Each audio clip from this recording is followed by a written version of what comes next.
শুভ দুপুর বন্ধুরা, তোমরা সবাই কেমন আছো? আশা করি তোমরা সবাই ভালো আছো। দুপুরবেলা লাঞ্চ করার টাইম। তো আজকে আমি দুপুরবেলা কী দিয়ে ভাত খাচ্ছি সেটাই তোমাদের সাথে শেয়ার করছি। নিয়েছি গরম গরম ভাত, তার সাথে পেঁয়াজ ফোড়ন মসুর ডাল, যাতে আমি একটা শুকনো লঙ্কা ফোড়ন দিয়েছি, আর নিয়েছি চিংড়ি মাছ।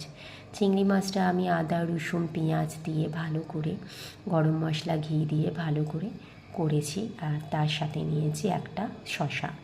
আমি দুপুরবেলা ভাতের সাথে একটা শসা খাই, কখনো গাজর। তো আশা করি তোমরাও তাই করো, বা তোমরা কে কে ভাতের সাথে শসা খাও আমাকে কিন্তু কমেন্টে জানাবে। এবং তোমাদের বাড়িতে আজকে লাঞ্চে কী হয়েছে সেটাও কিন্তু জানাতে ভুলবে না।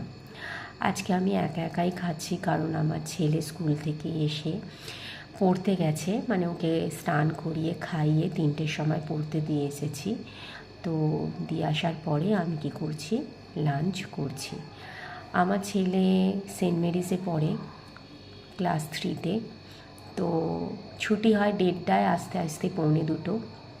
তারপর স্নান ফান করে খাওয়া দাওয়া করে ও সপ্তাহে 2 দিন কী করে, পড়তে যায়।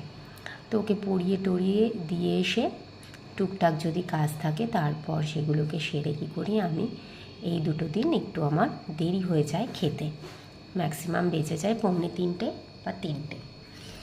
তো আশা করি তোমরা এত দেরি কেউই করো না খেতে দুপুরের লাঞ্চটা। তো যদিও বা দেরি করে থাকো, কেন দেরি হচ্ছে বা কিসের, সেটা কিন্তু অবশ্যই তোমরা জানাবে। টাটা বন্ধু।